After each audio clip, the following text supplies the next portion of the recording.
안녕하세요. 톡톡클래식의 최연수입니다. 브라움스를 좋아하세요? 요즘 방송가엔 트로트와 클래식 음악으로 나뉘는 것 같습니다.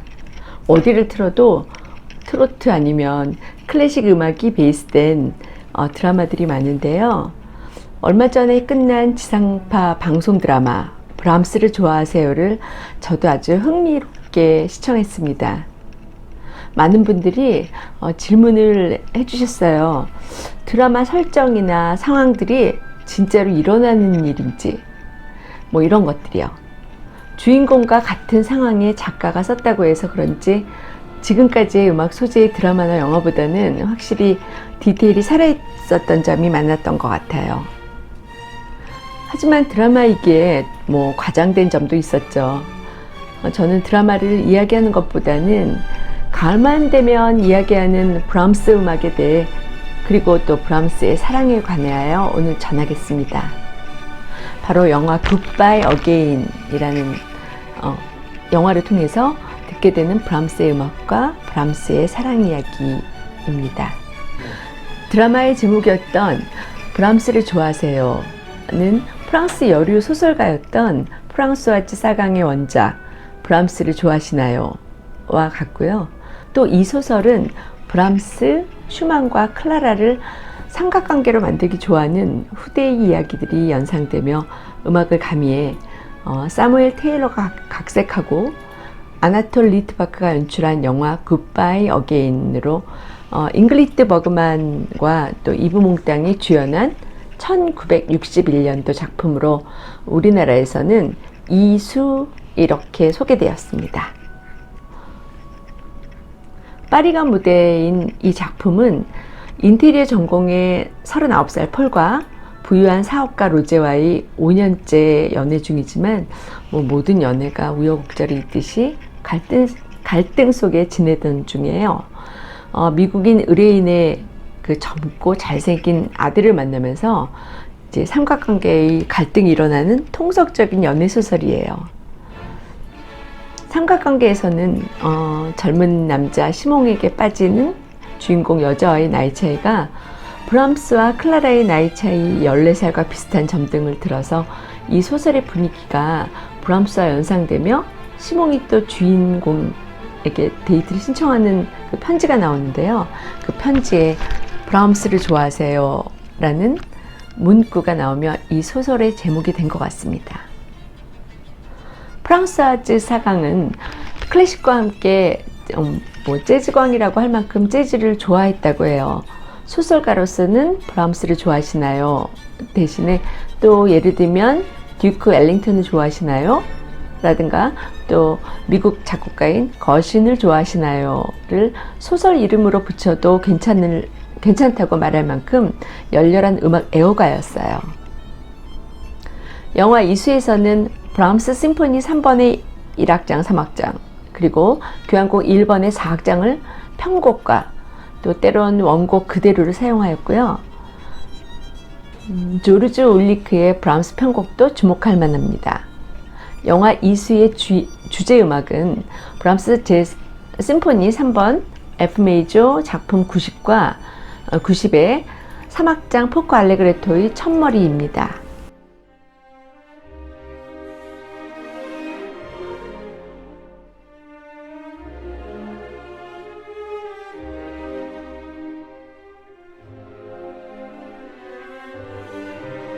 웅장한 현악기들의 꽉 찬 화성, 빛과 어둠이 얽히고 설키면서 흐트러진 정서를 들려주는 제3번 1악장은 영화의 주인공들이 갈등의 심정을 이렇게 표현하는데 적절히 들어갔고요. 그럼 어떤 음악이었는지 들어보시죠.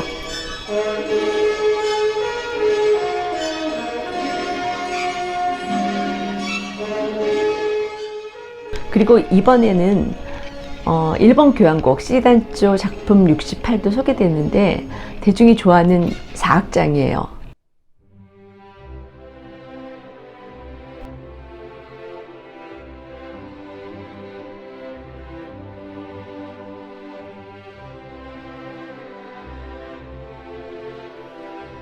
브람스 교향곡 1번은 1876년 완성되었는데 구성에서 완성되기까지 21년의 세월이 흘렀다고 해요.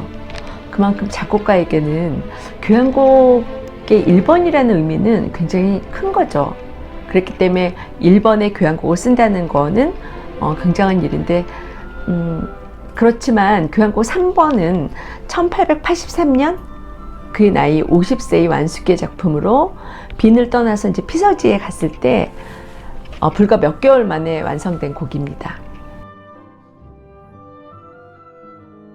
지난 영상에서도 알려드린 것처럼 그 로버트 슈만에 관해서는 순탄하지만은 않았던 클라라의 결혼 이야기가 화제가 됐는데요.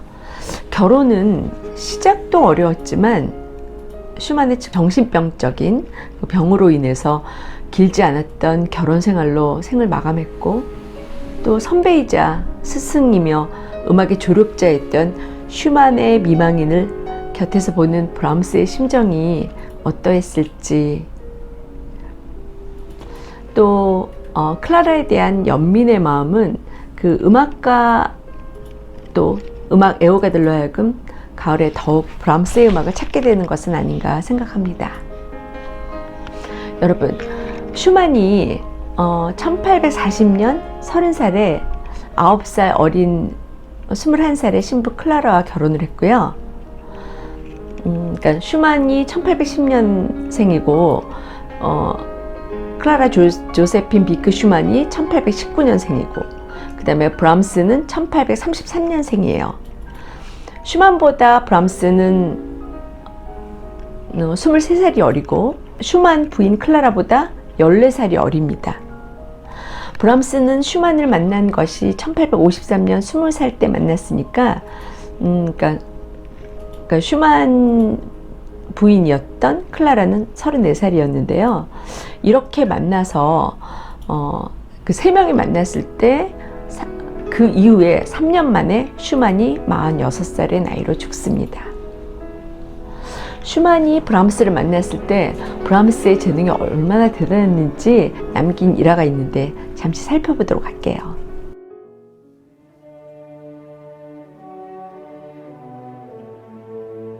(1853년 9월 30일) 브람스는 동경하던 음악가 슈만을 찾아갑니다. 그때 브람스는 20살, 슈만은 43살. 청년과 중년 음악가의 만남인데요. 브람스는 슈만 앞에서 자신이 만든 첫 번째 피아노 소나타 C장조 오퍼스 넘버 1번을 연주합니다. 얼마나 떨렸을까요? 대작곡가 앞에, 그리고 또 존경하던 슈만 앞에 자기의 작품을 갖고 가서 연주를 하는데, 잠시 후에 슈만은 연주를 잠깐 멈추게 했어요. 그리고 여보, 클라라 이리 좀 와봐요. 당신이 이제껏 한 번도 들어보지 못한 음악이에요. 클라라는 들어왔고, 34살의 클라라는 슈만의 아내였지만 당대 최고의 여류 피아니스트였어요. 그날 밤 슈만은 일기에 이렇게 썼답니다. 브람스, 천재가 방문했다. 어린 클라라 비크는 결혼하기 전부터 피아니스트인 아버지에게로부터 피아노를 배워 10살 이전부터 소문이 나서 11살 때는 유럽을 돌면서 피아노 연주 여행을 다니기도 했다고 합니다. 신동으로 유명한, 여러분 다 아시는 바이올리니스트인 파가니니와 협연을 했고요. 프레드리히 쇼팽이 그녀의 연주를 듣고 감탄해서 친구이며 또 당대 유명한 피아니스트이고 작곡가였던 리스트에게 소개를 하기도 해서 정말 유명한 피아니스트였는데요. 게다가 예쁘고 우아하며 실력까지 갖추었다니 많은 사람들에게 주목을 받았을 거는 의심할 여지가 없는 것 같습니다. 브람스가 슈만을 찾아간 이듬해 슈만이 라인강 자살 미수 사건으로 엔데니히 병원에 입원하면서부터 브람스는 클라라에게 점점 더 가깝게 다가가게 됩니다. 7번째 아이를 임신한 상태에서 홀로 남겨진 클라라에게 연민을 느꼈을까요? 브람스는 슈만을 대신해 6아이를 돌봐주었고, 막내 펠릭스가 태어났을 때는 슈만 주제에 의한 변주곡을 작곡하여 클라라에게 선물했습니다.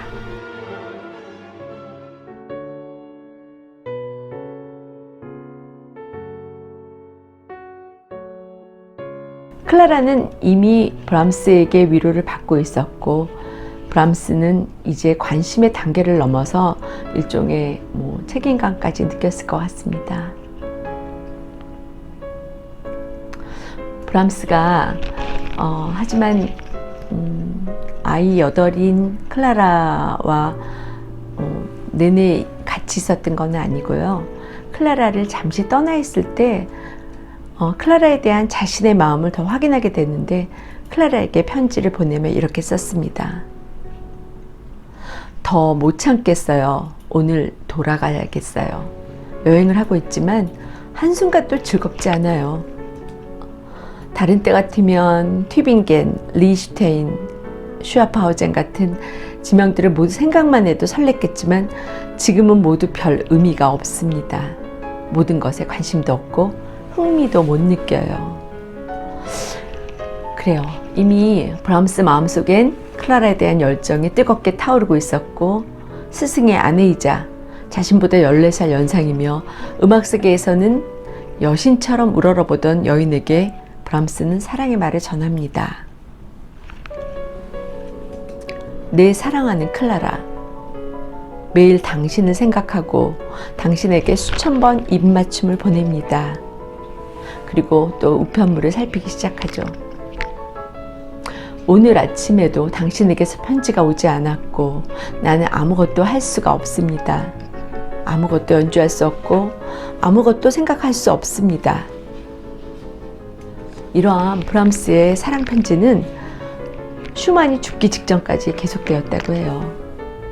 클라라가 슈만을 마지막 만나러 갈 때도 브람스가 동행했는데요.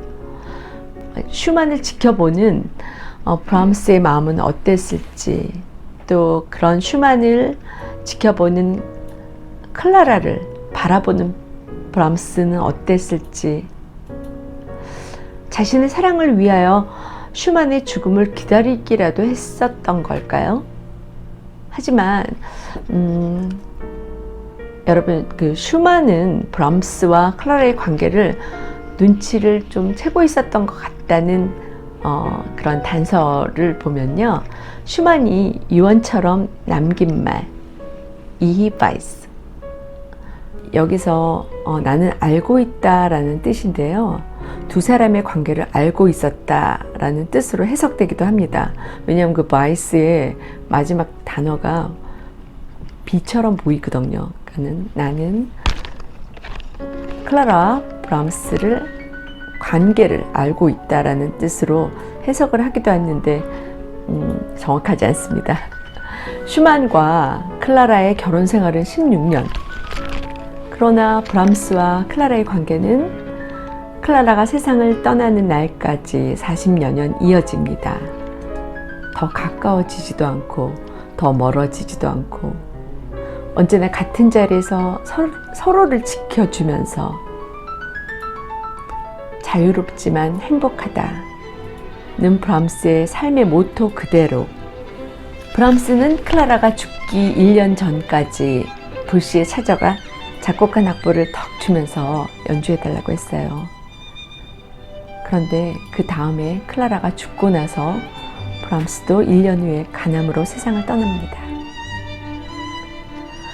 오늘 가을에 많이 듣는 클래식 음악 곡 중 브람스의 교향곡 1번, 3번 음악과 영화에 사용된 이야기와 또 이에 얽힌 소설, 그리고 작곡가 요하네스 브람스의 사랑 얘기에 관하여 준비했습니다.